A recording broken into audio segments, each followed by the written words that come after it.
Pessoal, tudo bem?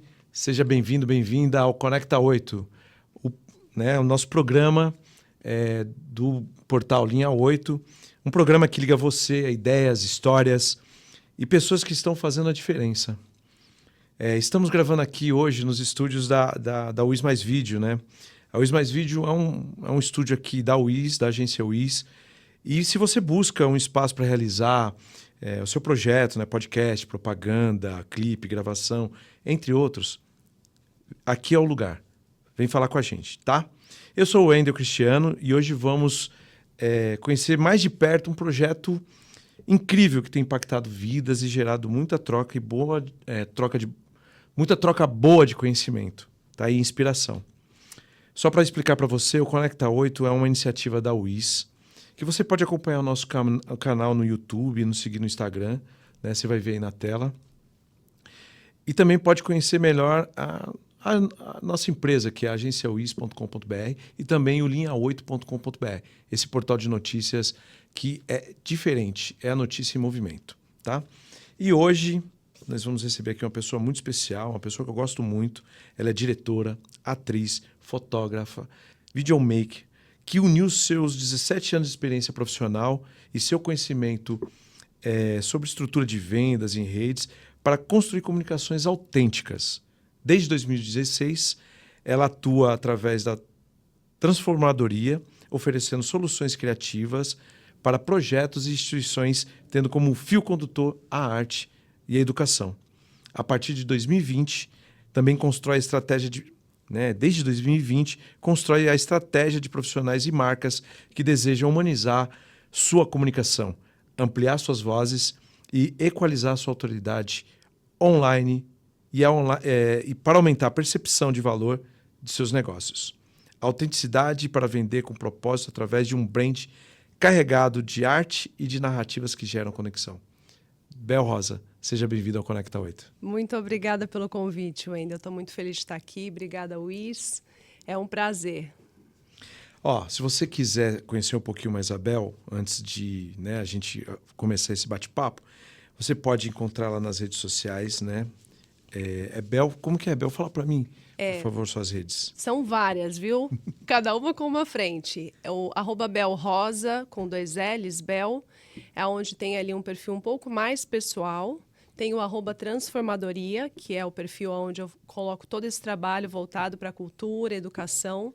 E o @imagem do avesso, que é onde eu faço essa adaptação para posicionar pessoas, marcas, com toda essa estratégia humanizada, mas mais focada em negócios. Então, eu tenho ali várias personalidades na internet. Pode escolher, enfim, sejam bem-vindos. Vai ser muito bom ter vocês ali também. Bel, novamente agradecer a sua presença. E você pode acompanhar ela aí, seguir ela nas redes sociais, como ela acabou de deixar. Mas, Bel, você hoje inaugura esse espaço, né? Esse é um espaço que a gente já tinha construído no passado, mas ele ficou hibernando por um tempo e a gente retomou agora com a inauguração do nosso estúdio, né? Então, você hoje está inaugurando esse espaço tão importante para a UIS e para o Linha 8. Que honra, né? Que honra! E eu quero começar perguntando para você, as pessoas que estão nos assistindo e nos ouvindo, que você conte um pouco da sua trajetória, né? Acho que é sempre importante as pessoas saberem, né? Eu sei que é muito rica, já falei aqui que você é atriz, fotógrafa, videomaker, diretora, né? Como foi esse caminho? Cruzar tantas linguagens e encontrar um fio condutor entre a arte e a comunicação.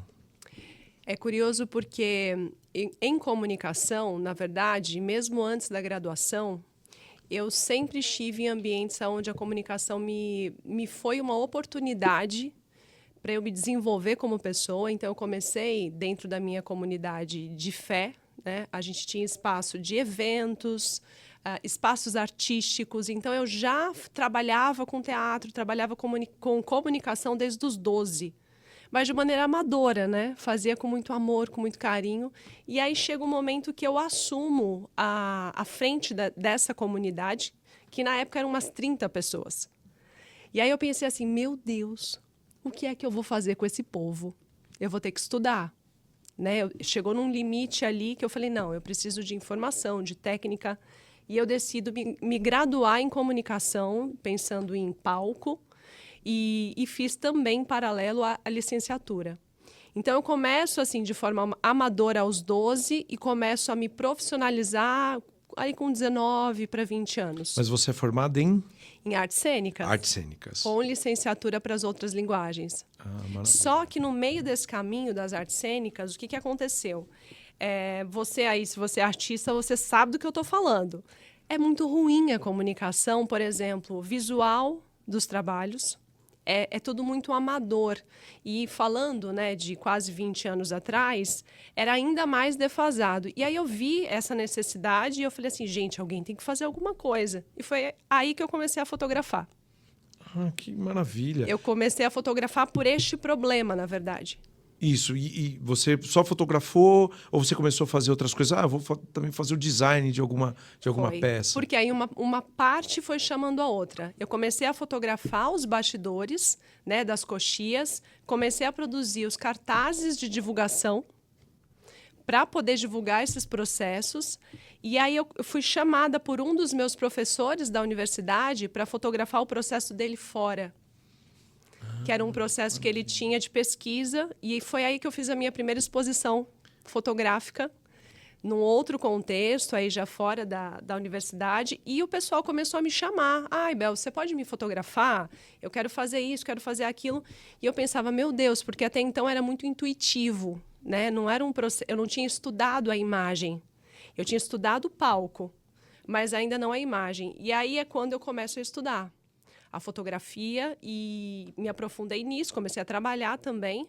E da fotografia para o audiovisual é mais um pulo, né? É, mais um pulo. Hoje quem fotografa também não acaba, de certa maneira, sendo um videomaker, né, no caso.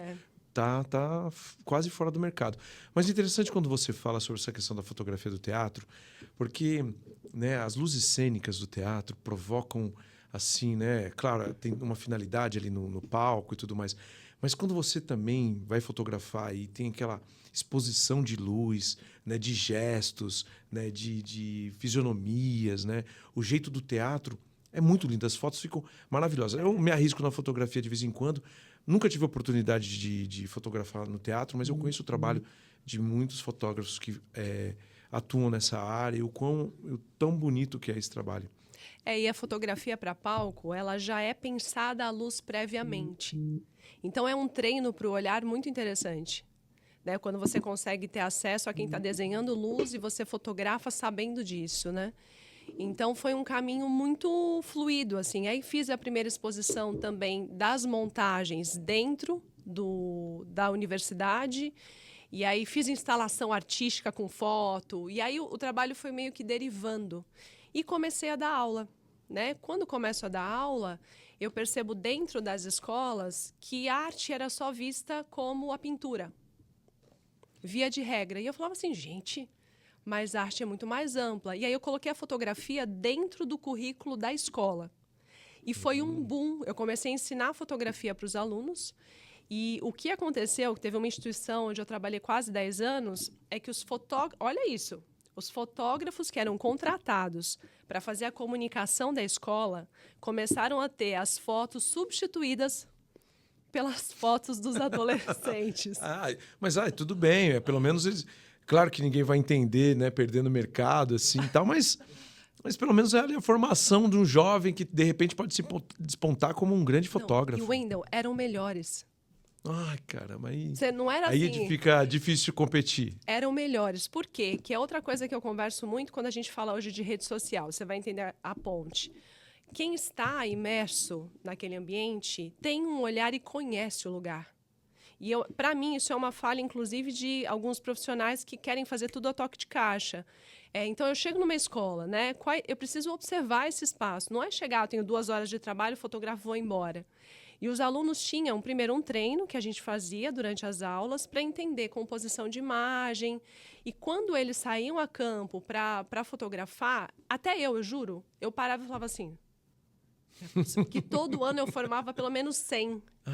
Que delícia! Eu tinha uma amostragem de imagens que eu falava assim, gente, E aí, o dono da escola começou, porque isso começou a crescer. 1 ano, 2, 3, 4, virou meio que tradição na escola. O dono da escola falou assim, Bel, eu tenho uma outra empresa, que é da área da beleza, você não quer treinar os meus funcionários? Porque nessa época, o Instagram estava começando a despontar. E a gente quer mais imagens para colocar nas redes e tudo mais. E eu nem mexi em rede social nessa época. Eu falei, vou. E comecei a dar treinamento nesta empresa para os funcionários, curso de fotografia. E desta empresa eu comecei a ser chamada para outras, para dar esse curso. E assim, ainda como CLT, eu fazia isso nas minhas horas vagas, de final de semana. Eu não fazia disso, eu não era proativa em prospectar. Ia acontecendo, né?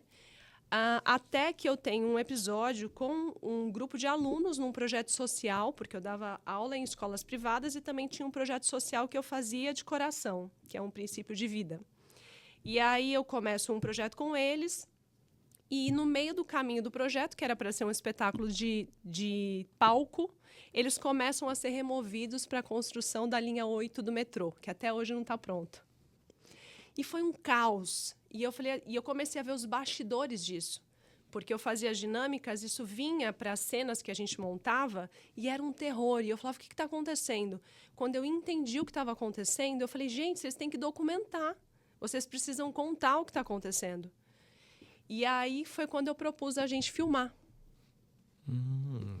Aí já começou a mudar ali da fotografia para a filmagem e tal. E foi aí que eu entrei no audiovisual. E aí eu quero aproveitar até esse caminho que você está dizendo, né? Porque você viu, né? Estudo teatro, partiu para fotografia, né? Que também, né, tem uma relação cultural. Há um debate muito grande, né? Antigamente tinha esse debate, hoje menos, que se fotografia era arte ou não é. Eu, na minha opinião, fotografia é uma arte, porque por trás dele tem um ser humano que tem, né, visões de mundo, culturais e tudo mais, ele pode impor a sua visão ali através do mecanismo que é a máquina de fotografar. Mas aí eu quero ir nesse caminho, porque aí você fotografou, começou a fazer o vídeo, e aí em 2016 você veio e criou a Transformadoria, né, que uniu essa questão que você estava fazendo, que é da arte, né, que vem da sua formação, junto com a educação, já que você estava ali educando no modo de fotografar e tal, com base em soluções criativas. O que te motivou a dar esse passo e como tem sido essa jornada até aqui? O que me fez sair, né, desse espaço CLT e falar assim, não, agora eu vou abrir minha empresa, a Transformadoria vai atender outros lugares, desenvolver projetos, foi o desejo de explorar mais o mundo mesmo. Porque quando acontece esse primeiro documentário, que a gente recebeu o impulsionamento de um projeto, um fundo internacional para acontecer. Foi um projeto que eu consegui aglutinar e trazer parceiros para que ele acontecesse e nascesse, que era desde agência, locutores profissionais. Eu comecei a movimentar pessoas, mas assim, de forma muito amadora e com o que eu consegui na minha rede de networking. Quando eu vi isso crescer, e a gente foi estrear dentro do Centro Cultural São Paulo, que a gente conseguiu esse lugar, pegou parte do dinheiro do fundo e alugou ônibus para a comunidade se assistir na tela. Gente, teve gente que nunca tinha entrado num espaço cultural e que me perguntou assim, nossa, eu não sabia nem que eu podia entrar aqui. Esse espaço é gratuito? Estou falando do Centro Cultural Vergueiro. Gente. Que é um espaço extremamente agradável, público, né? E necessário, né? Necessário, porque com outra curadoria de apresentações, espetáculos, que você não vê em grandes mídias e que trazem conteúdos de reflexão, artistas que estão despontando. Uma grande biblioteca. Para mim foi um impacto. Foi uma coisa, eu falei assim, gente, as pessoas não sabem. E quando eu vi as pessoas vendo as suas histórias contadas na tela e como esse processo foi, inclusive para os meus alunos na época, motivo para alguns não se perderem. Eu falei, tem muito poder aí. Porque tem uma questão além da educação, mas também uma questão social. Exatamente. Uma questão social. Exatamente. De se reconhecer e, principalmente, poder contar a sua história. Porque o que a mídia vinha veiculando na época das remoções era ridículo. Era assim, era absurdo. Ninguém falava, porque tem uma especulação imobiliária muito forte na região. Ainda tem. E aí, assim, desde a gente lidar com o tráfico, porque para entrar para filmar era uma negociação. Eu fui encontrando camadas ali, porque eu amava muito esses alunos. O pessoal falava, por que você está fazendo isso? Eu falava, porque são eles. E, Bel, e também, só assim, você falar assim, a gente entra na comunidade para poder fazer uma gravação, e você que está aqui nos vendo agora, não sei a idade que você tem, mas antigamente não era tão simples você entrar para fazer uma gravação, porque não era um celular, né? O smartphone É bem recente. é bem recente, então você tinha uma série de equipamentos, tinha até uns celulares que acabavam, né, em 2016 ali, que gravavam, mas não era uma coisa de todo mundo, né, Bel? Não, aí você tinha que ir com câmeras maiores, mas também eu aprendi nesse processo, que foi assim que eu encaro, né, o audiovisual, foi diante de uma necessidade. Eu falo que eu não fui fazer um curso porque eu estava interessada. O problema caiu no colo. Aí eu falei, tá, vamos filmar. Mas eu não sabia editar. Aí eu falei, depois a gente descobre quem é que vai editar, porque não dava tempo. As casas estavam sendo destruídas, demolidas, os processos... assim, foi uma loucura. E quando eu vejo essa comunidade se vendo na tela, quando eu vejo o impacto que isso teve em alguns alunos, inclusive gente que não se perdeu, porque no meio disso muita gente se perdeu, né? E eu vejo a capacidade de transformação, isso me tocou muito. E eu também olhei e falei, não, olha o poder que a gente tem quando a gente aprende a contar a nossa história.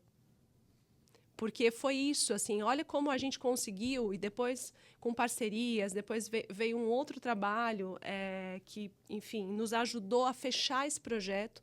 A gente foi eleito também por um outro projeto e fomos contemplados para conseguir editar. Hoje eu posso editar, mas na época eu não podia. E quando eu vejo a gente capaz de contar a nossa história, eu falei, não, é isso que eu vou fazer. Como vai ser, em qual contexto isso vai se dar depois, eu não sei, mas eu já entendi que isso é muito poderoso. Bel, e isso, assim, é algo precursor. Porque hoje todo mundo conta a sua história através da rede. Então você estava ali em 2016, né, 2015, 2016, 2014, já contando histórias. O que a rede hoje vive, né, as redes sociais vivem disso, de contar história. Todo mundo hoje está ali contando a sua história, através de um vídeo, através de uma fotografia. E aí você veio ali atrás, já estava com uma visão já ali de 10 anos à frente, né, da importância das pessoas poderem contar a sua realidade através da imagem, né? Então você já estava sendo repercussão. E aí eu quero aproveitar para a próxima pergunta, né? Já vinha você já emendando, né? E aí, como é que você, essa experiência que você obteve, eu sei que a partir de 2020 você falou, não, agora eu vou para o mercado, né? Eu ajudei aqui as questões sociais, ajudei aqui na educação, mostrando o que é arte, né? A fotografia, o audiovisual, né? A gravação de vídeos e tal. Mas aí você começa a ajudar grandes marcas na ideia de humanizar, né, a comunicação. O que você percebeu naquele momento que te levou a apostar nesse tipo de estratégia? Wendel, eu acho que todo mundo, né? Você que está aí em casa também, a hora que chega a pandemia... Bate a necessidade? Não, e foi um choque de realidade. Não sei você se tem seu negócio, se você sentiu isso. Por quê? Até 2020, eu era muito reticente. Eu tinha um preconceito com rede social. Eu sei bem. Eu também...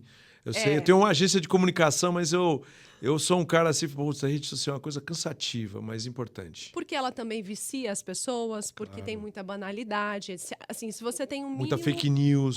Um mínimo de senso crítico, você sabe que é um solo delicado de se pisar. Você tem que saber pisar nele.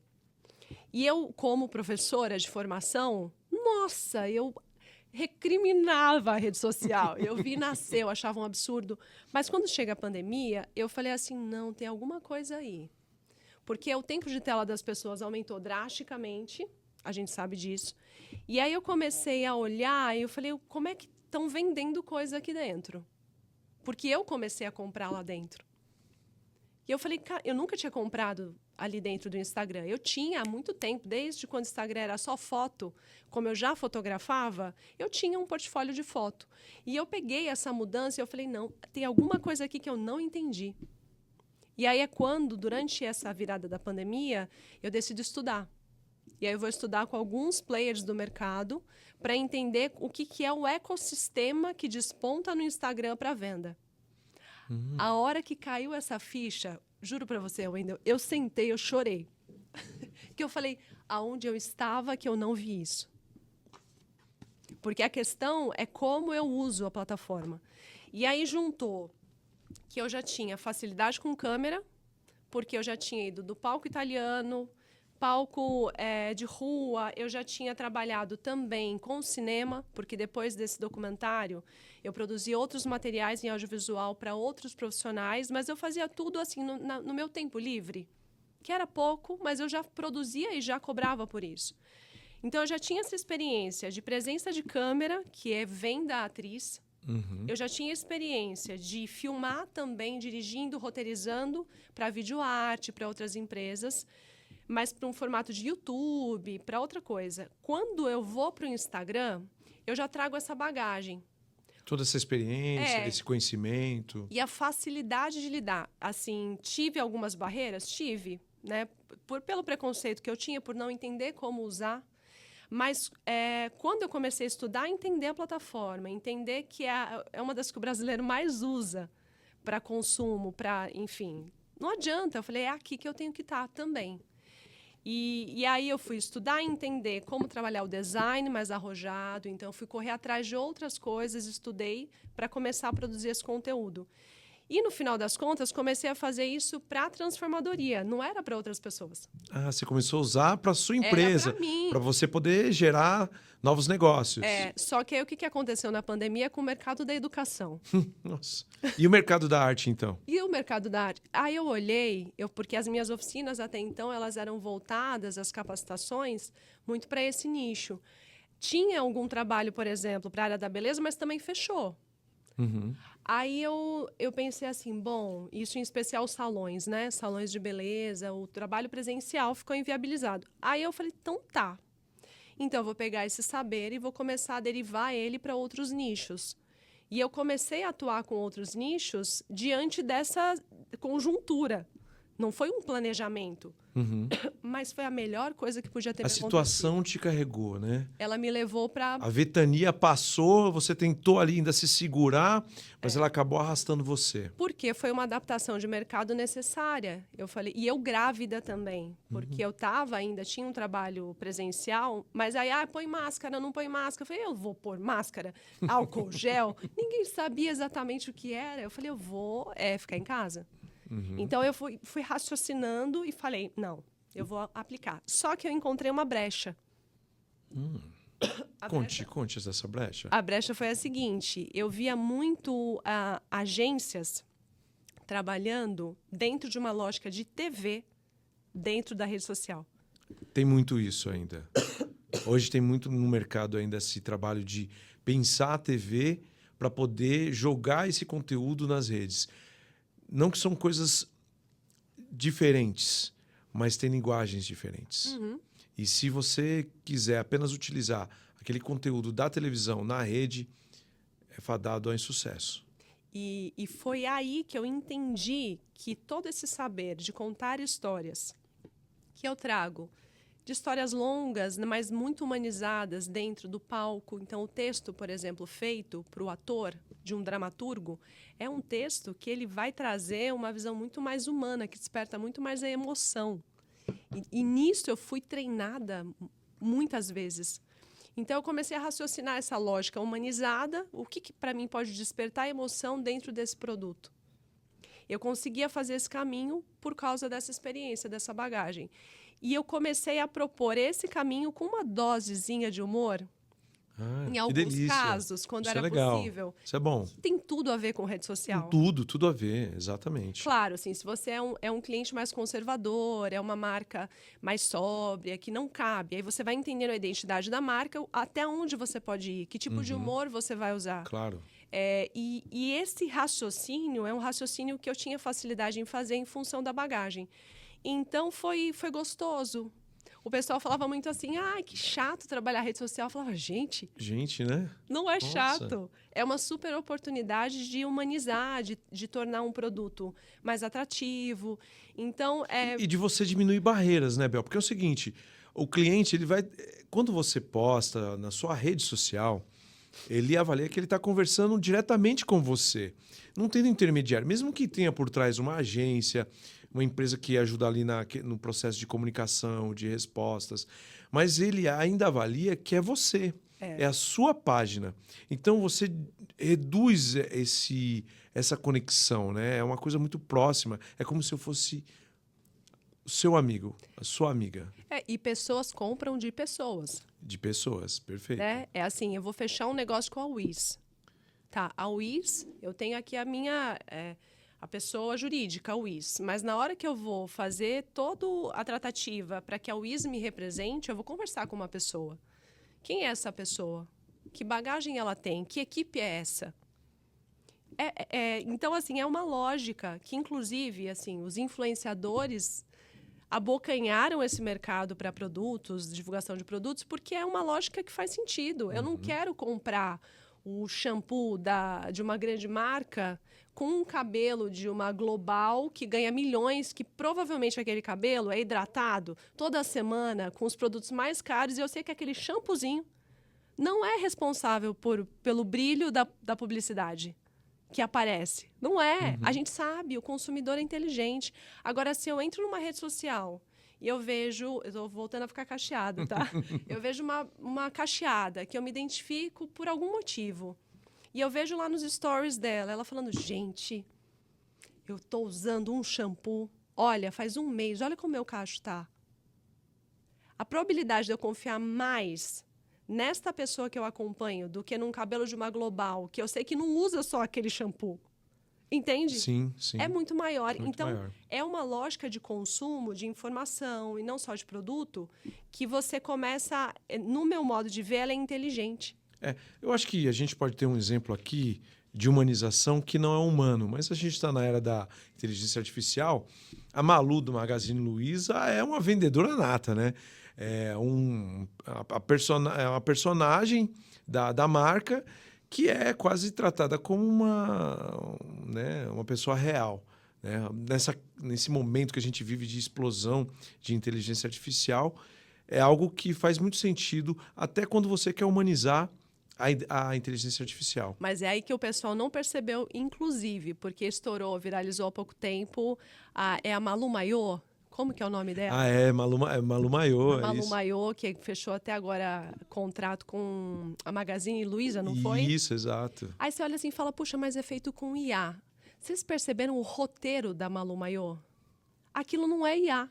Aquilo é um profissional que está ali pensando por trás. Com um texto que é humanizado, um texto que ele é divertido, ele é inteligente. Aí você fala assim, puxa vida, mas isso aí não é humano. Você não entendeu. O que está na boca dessa IA é extremamente humano. E é por isso que gera conexão. Então, até pegando gancho, eu, por exemplo, não tenho receio da IA tomar o nosso lugar de trabalho. Vamos imaginar num mundo futuro. Bel, então a gente não precisa mais aparecer. Porque eu falo muito que o cliente tem que aparecer para gerar conexão. Então eu vou fazer o meu clone por IA. Tem gente que já está fazendo. Não, tem um monte. E vou gerar o meu conteúdo. Tá, quem é que vai gerar? Se você deixar a IA gerar o seu texto, você está ferrado. E outra, vai ser um roteiro ou comum para todo mundo, Exato. ou vai ser mecânico. Exato. Né? Robotizado, se você quiser usar essa expressão. Então, cuidado quando for fazer o seu conteúdo, viu? Não vai lá só colocar no chat GPT e achar que vai sair lá um roteirinho pronto que você vai poder utilizar. Você está enganado, ou a ferramenta vai te enganar. Bel, você inclusive respondeu aqui dentro desse nosso bate-papo mais uma pergunta que eu ia fazer para você. E aí eu quero entrar numa coisa na nossa conversa, que é até o motivo da gente poder se encontrar hoje, né? Aqui no Conecta 8. Que é uma pauta importante e difícil de debater, porque eu já conversei com algumas pessoas. A questão cultural, ela tem uma série de nuances E você comentou agora há pouco, né, que você tinha pensado na sua empresa que não era para o mercado, era para pensar uma outra forma de fazer um atendimento à cultura, tal, mas você viu que a pandemia, a necessidade acabou te levando para esse caminho. Mas eu quero falar com você sobre empreendedorismo cultural. Né? Eu sei que você mostrou um pouquinho ali da sua empresa, que tinha esse caminho, essa iniciativa, né? A questão da arte com a educação, e você, né, montou empresa nesse sentido e tal. Mas eu queria falar nesse tema porque é um tema bastante relevante, ainda mais no momento que a gente passou 4 anos, né, ali de um governo que chutou, né?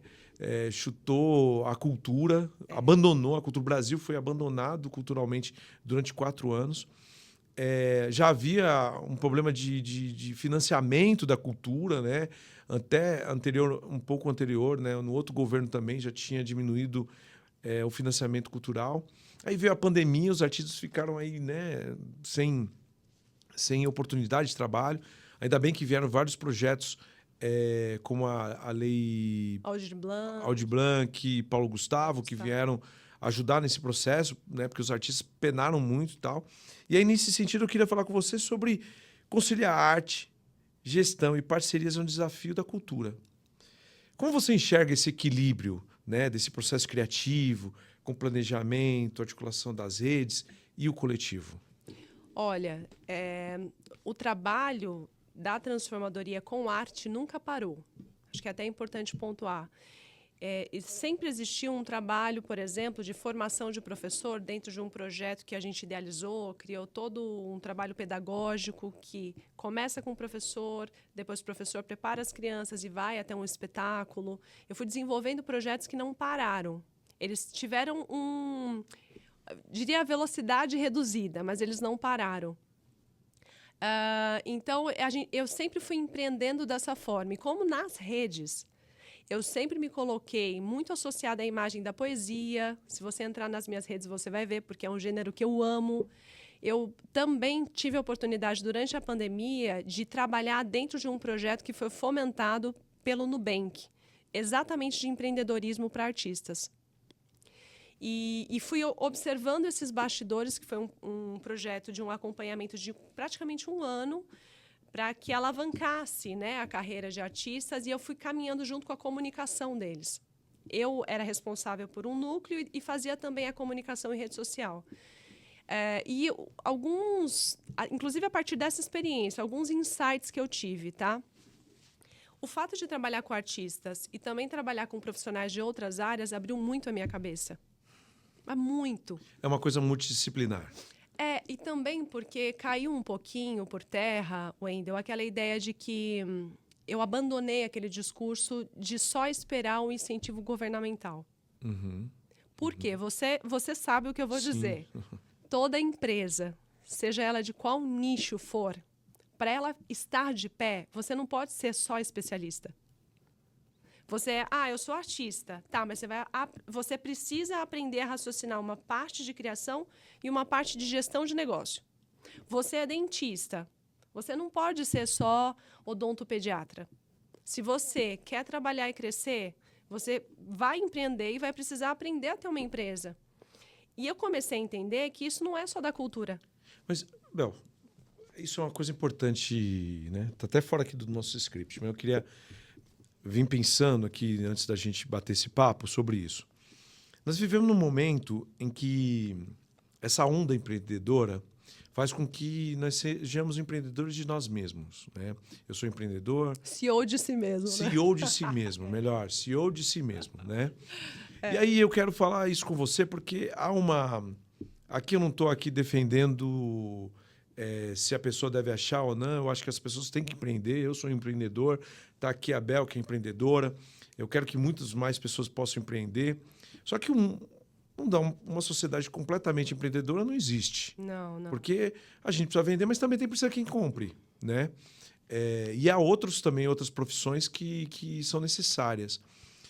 E nesse universo da arte e tal, ainda há uma resistência nessa ideia de empreender. Existe, e eu vou te dizer que eu quando olho para isso, eu entendo o porquê, porque tem um porquê muito importante, tá? Em relação a outros nichos. E aí eu vou começar falando dele, no meu modo de ver. Quando eu empreendo como empresa, o valor que eu gero, ele pode ser mensurado no faturamento, no lucro que eu tive, mas quando eu falo de cultura, o valor que eu mensuro não é só esse.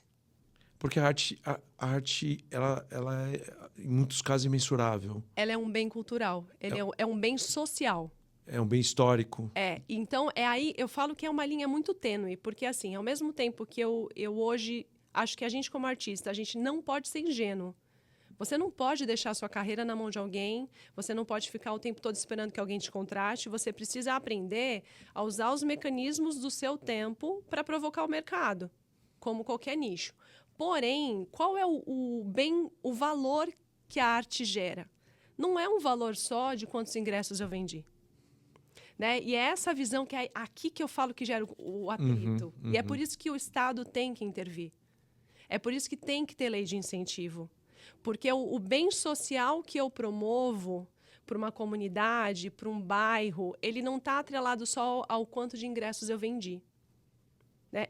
Tá gerando emprego? Tá gerando emprego, é outra coisa. Aliás, eu vou mencionar até isso, porque o pessoal fala assim, mas lei de incentivo...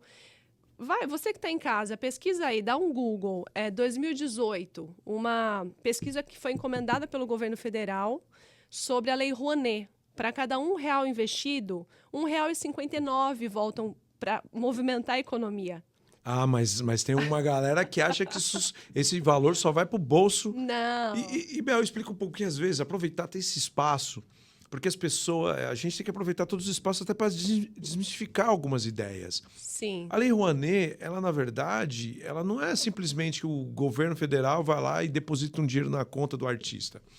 Existe todo um processo, tem o projeto, tem a captação, tem a empresa que é beneficiada, porque a empresa contrata você, porque você é contratada por uma empresa privada que vai abater no imposto dela. Exato. Que muitas vezes, inclusive, com todo respeito aqui às empresas, né, os empresários, mas tem muito empresário que sonega esse imposto, né?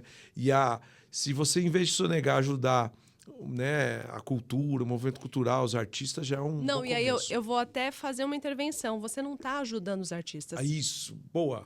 Não tá. Boa, Bel. É isso que o pessoal não entendeu. Na verdade, é assim, e trabalhar com marca abriu muito a minha cabeça nesse sentido. Por quê? Se eu sou uma marca, eu sou uma empresa, e eu quero amplificar a minha voz de uma maneira inteligente, eu quero gerar valor, agregar valor na minha marca, eu entender qual é uma produção artística que conversa com a minha marca, na verdade, essa produção artística está me ajudando. Sim, muito. É um trabalho mútuo. Eu posso citar um exemplo aqui, Bel, que acho que todo mundo conhece. A gente vê o Cirque du Soleil. O Cirque du Soleil é uma companhia estrangeira, tem no Canadá, né, tem em outros países e tal. Mas eles vêm aqui no Brasil se apresentar. Eles captam da Lei Rouanet. Aí o Bradesco vai lá, faz o processo de apoio, né, apoio financeiro através da Lei Rouanet para abater o seu imposto tal. E aparecer ali, né? E faz propagandas na TV, rádio, você vê no ponto de ônibus, você vê em tudo quanto é lugar. O Bradesco dizendo, Bradesco apresenta...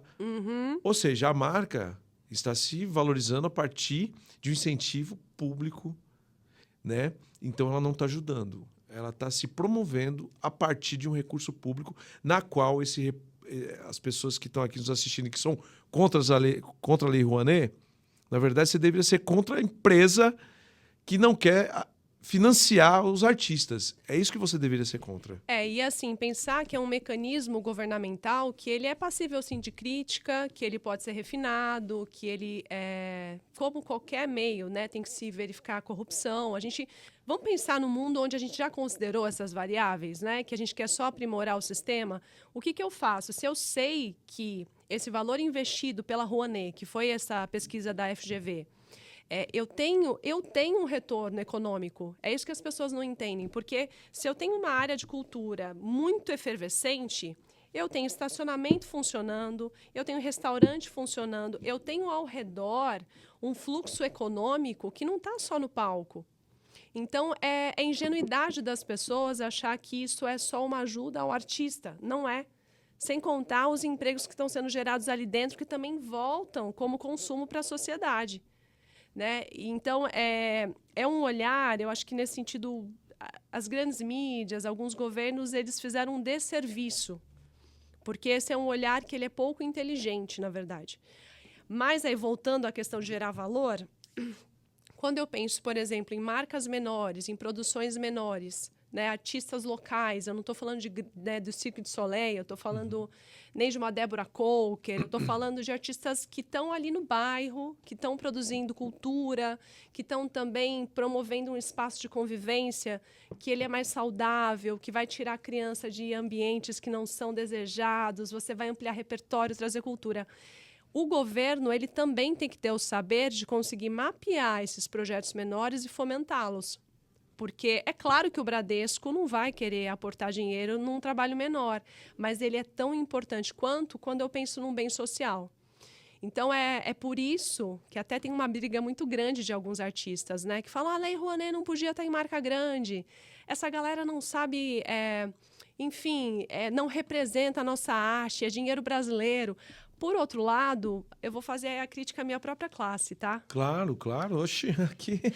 Aí Eu sei que você vai tomar umas bordoadas, porque é o seguinte, nem Bom. tudo que a gente fala aqui, as pessoas concordam. É muito difícil a gente falar sobre essa questão do empreendedorismo cultural, porque há muitas vertentes a respeito disso. Sim, sim. Porque dizem que a arte não pode ser precificada, não pode ser um produto do capital. E aí é muito tênue, porque como é que o artista sobrevive? Nós vivemos num mundo capitalista. Você falou da questão do Estado, do fomento do Estado e tudo mais. E aí, só para eu emendar uma coisa aqui, já que eu abri esse espaço, a arte é vista como algo menor, secundário, né? Até como luxo em algumas vezes. Nós falamos aqui do Cirque du Soleil, você está falando aqui das questões menores, de projetos mais locais, mais regionais, né? Um artista mais ali periférico e tal. Como isso impacta o trabalho de quem atua, né, nessa área? E como você pode responder sobre, se você conseguir, claro, né? Sobre essa desvalorização, né? Isso vem desde a nossa formação, né? Na escola, dando aula, por exemplo, se você considerar disciplinas como matemática, português, em relação à arte, geralmente você vai ver na grade curricular o quê? 3 aulas, 4 aulas, 5 aulas semanais de português para uma aula de arte. Já está aí. E não sabemos que aula que é. É aquela aula que você falou, que é só desenhar, né? E aí, até a pessoa entender que a arte tem várias linguagens. Então, já começa da nossa formação acadêmica lá atrás, de educação básica. Como sociedade, a gente já está dizendo que tem menos importância dentro das grades. Agora, para fora disso, né, quando eu penso no mundo adulto, a pergunta que eu faço primeiro é: o que é arte? O que é arte? Porque já começa aí. As pessoas entendem que a arte é só o que está no museu. A arte pode ser só... Às vezes nem cinema as pessoas Não conseguem associam. entender, associar. Não Novela. Não associam que a música que eles ouvem diariamente É a música que ouvem, exato. é arte. Aí a gente entra num debate muito assim amplo, que vai precisar de outro podcast.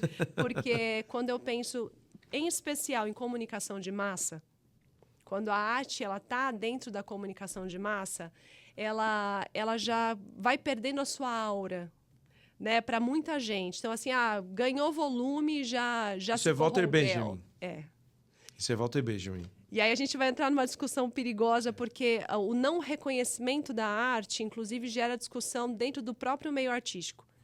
Né? Por que a arte local, quando ela ainda está dentro de espaços que são reconhecidos pela própria classe, ela é de qualidade, e quando caiu e se popularizou demais, ela deixa de ser arte?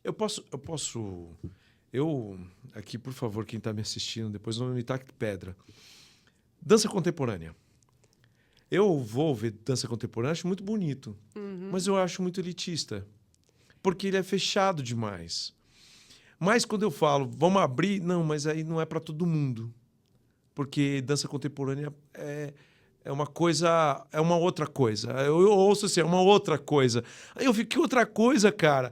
Eu acho que quando você faz algo que só você ou 2 ou 3 pessoas entendem, pode ser arte, mas ela precisa também atingir outras pessoas. E aí eu vou entrar, que eu sei que eu vou receber pedrada, pode tacar a pedra, escrever aí. Eu apanho todo dia, né? Minha companheira é da Artes do Corpo, a gente tem várias discussões sobre isso, mas às vezes eu digo, poxa, eu vou assistir, eu saio da sala do jeito que eu entrei. Às vezes me pega, não vou negar que é sempre, mas tem coisas que eu olho e falo, cara, do jeito que eu entrei, eu saí, não entendi nada.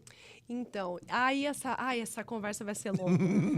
Olha, eu pesquisei, eu fiz uma especialização em artes do corpo também, em teatro físico e mímica total. Eu pesquisei mímica moderna, um cara chamado Etienne Decroux, que trabalhava uma estética corporal, assim, está muito perto da dança, e que é uma maneira diferente de comunicação para o corpo do artista, do ator em especial. Quem no Brasil conhece Etienne Decroux? Aí você monta um espetáculo. Raciocina aqui comigo, né? Nossa, assim, que eu como artista acho fantástico, claro, como ferramenta. Mas não é uma linguagem que as pessoas estão acostumadas. Já começa daí. Ah, Cibele, não vai tocar o público? Algumas pessoas vai, outras, muitas, talvez não. Qual é a minha postura como artista diante disso? E eu acho que esse é o ponto, e por isso que eu parei de reclamar. Eu falei, não, peraí. Não adianta eu aprovar um projeto em lei, captar, fazer e não ter público. Que é o que eu também já vi acontecer muitas vezes e me dói o coração, porque é a consciência que eu também preciso entender como é que chega nas pessoas. Então, o que falhou aí? Falhou porque eu não fiz um bom projeto de comunicação junto com a divulgação? Muitas vezes os artistas não aprenderam a fazer. E dá trabalho. Eu falo porque a gente trabalha com isso. O que falhou aí? Faltou um trabalho formativo para as pessoas conhecerem a estética. Então, é pensar... Mas tem um problema de educação também? Eu acho que tem uma falta de repertório. E aí repertório. Falta repertório, porque como não se tem na escola... Não tem, como você voltou, tem lá o desenhinho, né? A pessoa olha e fala, o que é isso? Esse gesto é diferente. E aí não adianta, por isso que eu falo que é um projeto de longo prazo, porque ele é um projeto que passa por educação. Não tem como. Então, o seu estranhamento é o de muitos, porque é uma outra estética. Agora, eu te dou uma pergunta. Olha a sua ficha. Se você não conhecesse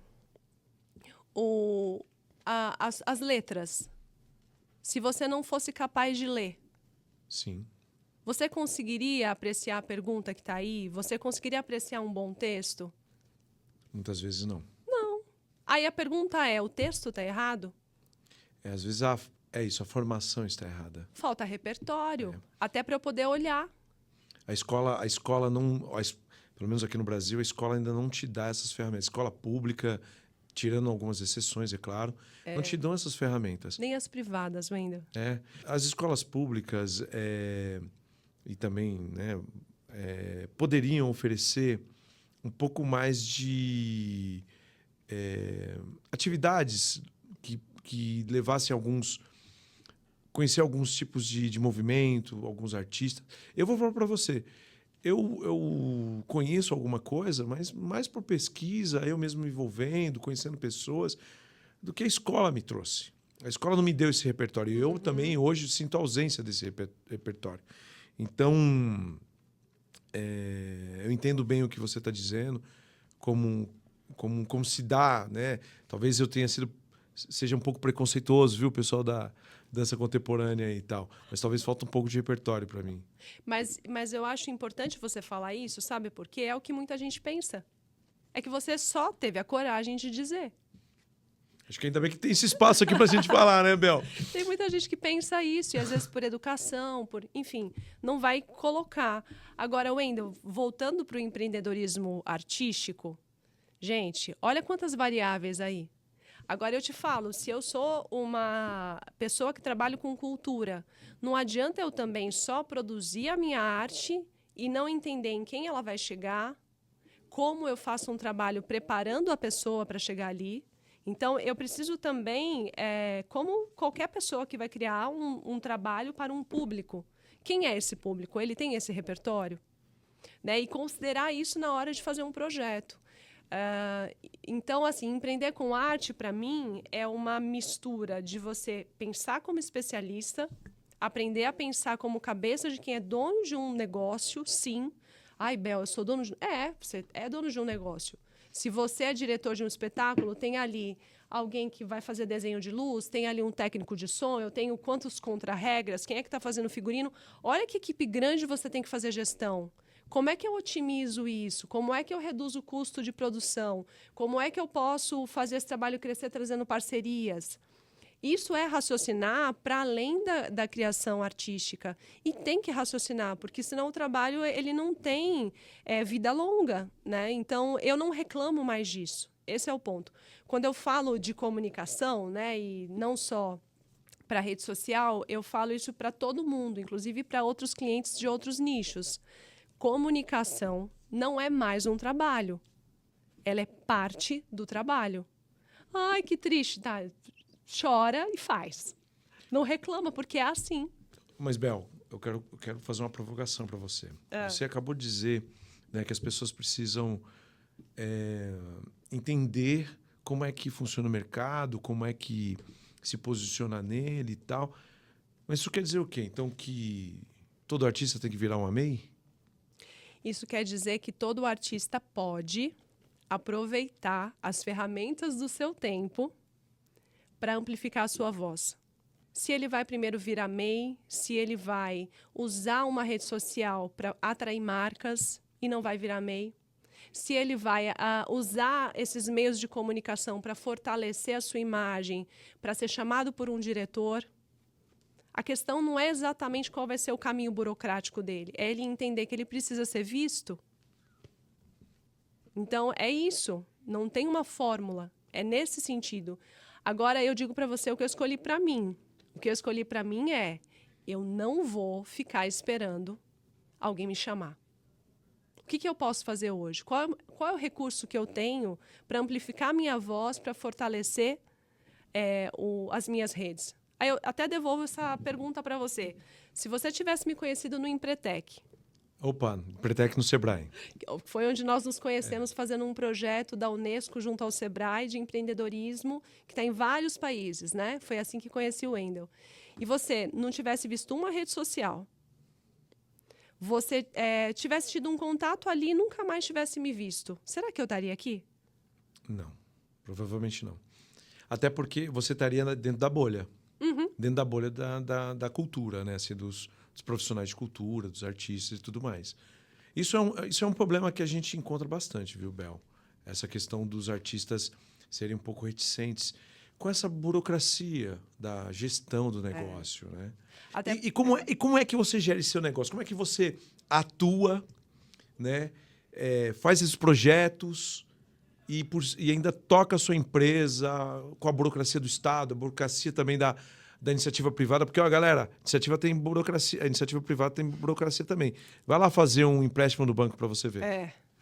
Olha, eu digo assim, eu faço projetos diferentes com parceiros diferentes. E também faço trabalhos para profissionais de forma direta, que desejam humanizar a sua voz, a sua marca dentro das redes sociais, em especial o Instagram. Então, por vezes eu estou palestrando, por vezes eu estou fazendo formação de professor, por vezes eu estou gravando pessoas, editando e entregando, pensando o roteiro, mapeando o trabalho e pensando assim, como que eu conto essa história de uma maneira mais atrativa para poder, por exemplo, apresentar uma médica. Posso abrir um parênteses? Claro! Nossa, olha essa loucura dessa história. Para você entender e aterrissar como é que a gente sai da arte e vai para outro nicho, né? Estou eu mapeando o trabalho de uma cliente maravilhosa, é uma das referências em medicina integrativa no Brasil e de saúde da mulher, doutora Helena Campilha, maravilhosa. E aí ela me fala assim, Bel, numa conversa no meio da filmagem, eu já te falei da minha tataravó? Eu não. Eu já tenho ferramentas para mapear o serviço, mas nunca apareceu essa história. Ela falou, não, a minha tataravó, ela foi parteira na Itália. No século XIX. Uau! Numa época que, dentro da Universidade de Pádua.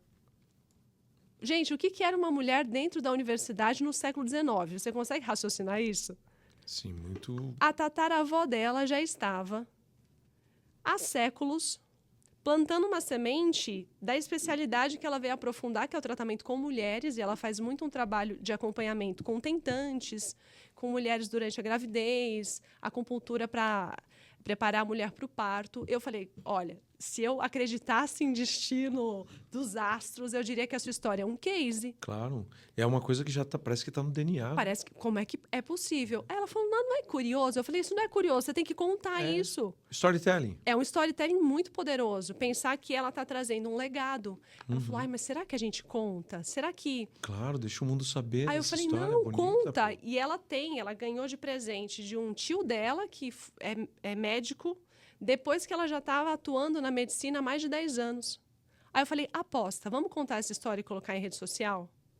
Wendel, essa história ficou passando dentro do consultório dela por semanas, porque as clientes falavam, gente, que incrível isso! Que maravilhoso essa Olha história. que maravilhoso! E você humaniza. Você humaniza, porque você não quer ser atendido por uma mulher que, além de ser uma das referências no Brasil, dá aula na Universidade do Arizona, dentro do Albert Einstein, ainda olha para um documento sorrindo, dizendo, olha, a minha tataravó cuidava de mulheres e hoje eu cuido de mulheres. Isso humaniza muito. Isso é muito poderoso. Muito poderoso. Aí você vai contar só do seu atendimento? Não, você tem que contar essa história junto.